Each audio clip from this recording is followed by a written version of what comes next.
Hey everyone! So, this weekend was game day. Today I got first place, so I got this awesome mat. Yeah, I'm pretty excited. Actually, I'm a little shocked as well. But, I got a request to lay out my deck and kind of explain it, which I have two, but what I'm going to do is use the one that I used today, so that's what I'm going to do. Let me lay it out real quick, and then I'll go into explaining it. Okay, so now that I've got that done, it's all laid out. I am playing mono red. A lot of people call it red deck wins. I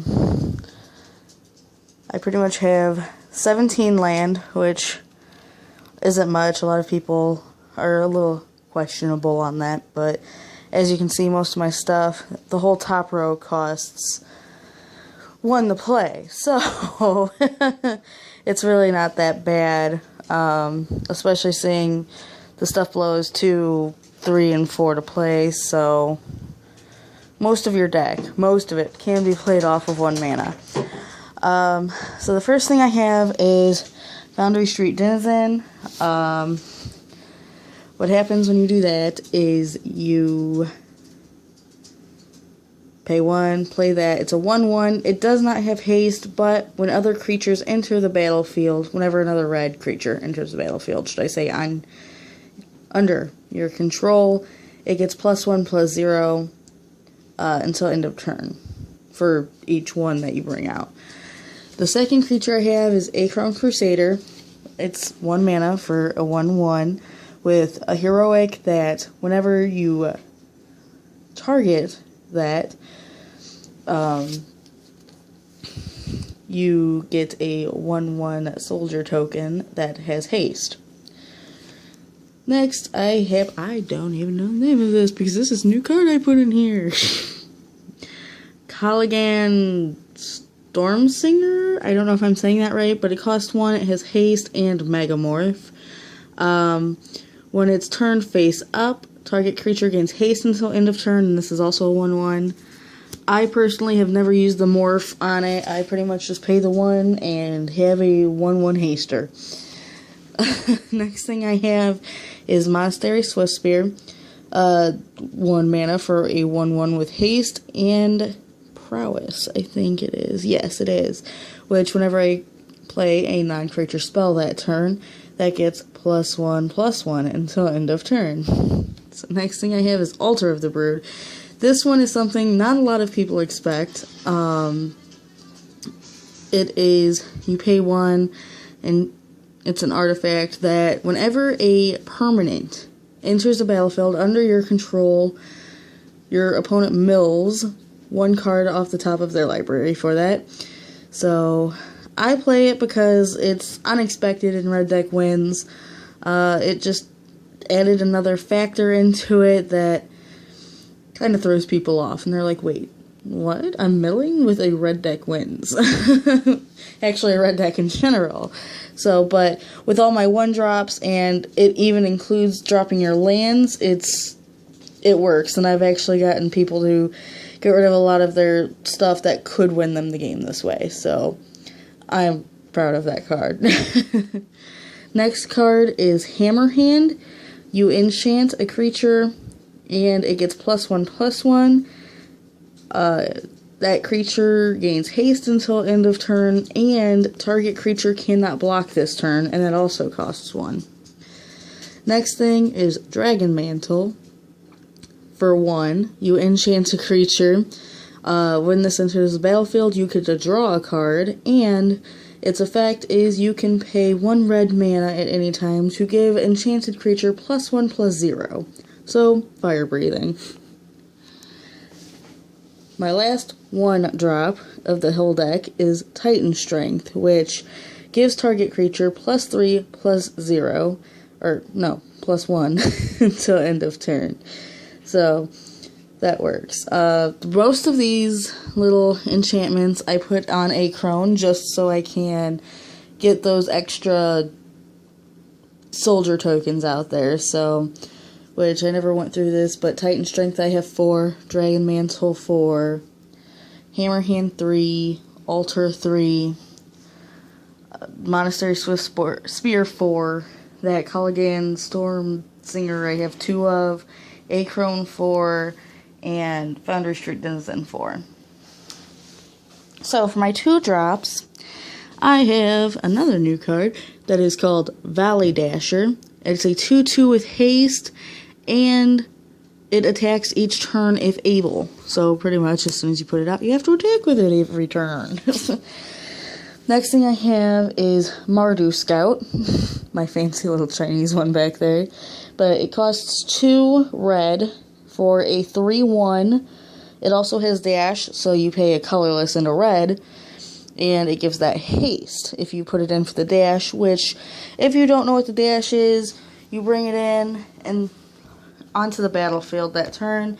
It gains haste, and then at the end of your turn, you take it back to your hand, pretty much. So,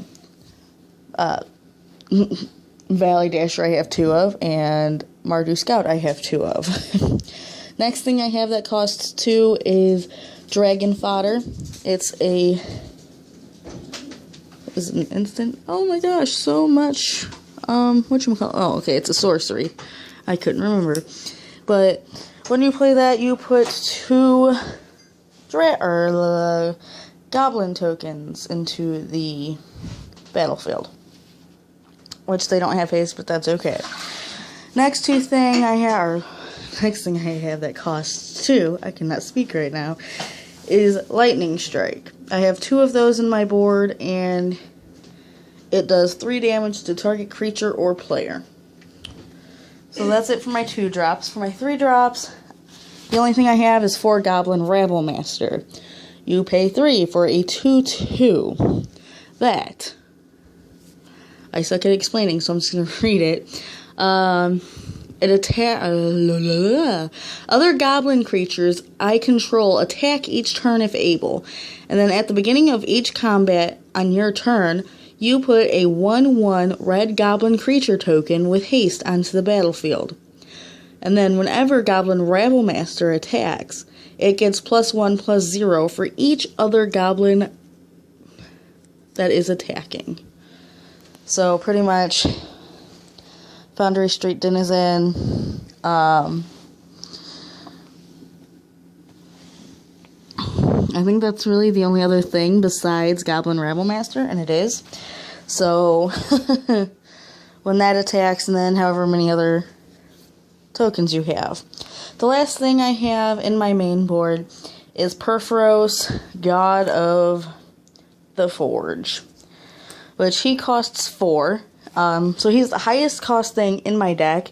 He's indestructible, and he's a 6/5. As long as my devotion is less than 5, then he is not a creature.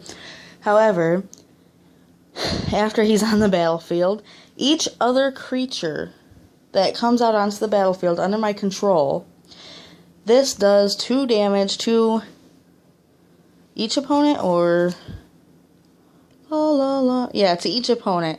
I can also pay 2 colorless and a red. Creatures I control get +1/+0 until end of turn. That I actually forgot about. I have never done that one, so I pretty much just use it for all my little red creatures and doing 2 damage. That, or today, actually, in one game, I actually got him to a creature, which was the only time I've done that with this deck, but it won me that game, so it worked. I'm going to lay out my sideboard and explain that to you guys. This is, like I said, a 60 card deck. My sideboard is 15 cards. And I will, let you know what's up with those cards. Alright, so now I have my sideboard laid out here.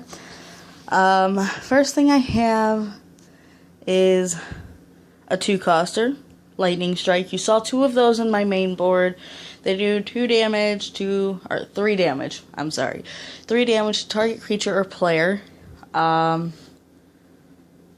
A lot of people who play red deck wins normally have all 4 of those in main board. A lot of people who play red deck wins actually have a lot of their burn spells in their main board. I pretty much have my burn spells in my sideboard. Second thing I have is Magma Jet. That's a 2 mana, 1 colorless, 1 red. That does 2 damage to target creature or player. When this deals damage, I get to scry 2, so you get to look at the top 2 cards of your deck and decide if you want to keep them on top or bottom, or keep one on top, one on bottom, or put them both on whatever. So I have 3 of those. The next thing I have is Searing Blood. I love this card so much. A lot of people look over this card. I don't know why.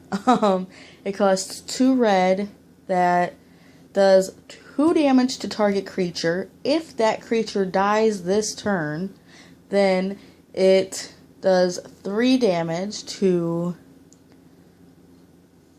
that creature's controller. So, pretty much, you get to kill one of their creatures and do damage to them. If, you lightning strike it or magma jet it, if it's big first, and then do Searing Blood, whatever.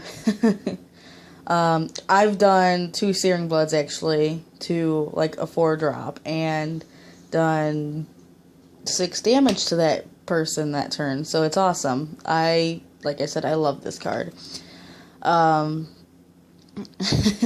If dragons wasn't a huge thing and people had a lot less, smaller creatures, I would definitely run 3 or 4 in my sideboard.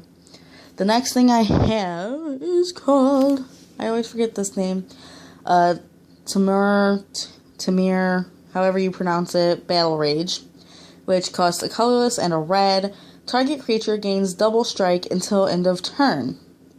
It also has Ferocious, which that creature also gains trample until end of turn if I control a creature with power 4 or greater.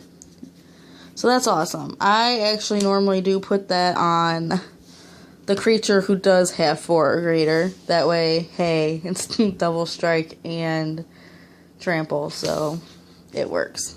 That's what I like to do with it. The next thing I have is 4 Whirling Outbursts, which it costs 1 colorless, and 2 red. And for that, you get to put 3 goblin tokens into the battlefield. This is another thing that people run main board. I pretty much put it in sideboard just so I could put the mill cards in my main board, just as a wait, what? type thing.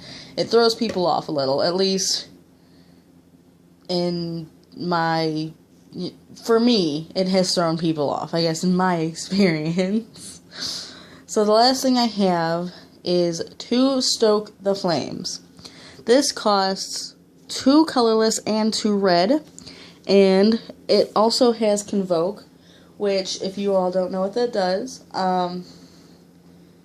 I can tap creatures to help me, I can tap creatures to pay for a colorless, pretty much.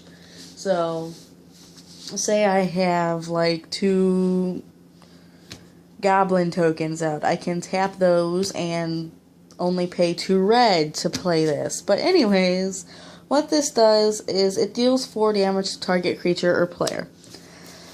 So, all in all, that's my deck. It worked for me today, which is surprising because I noticed that in my past couple of FNMs that I have played with this deck, it wasn't doing as good.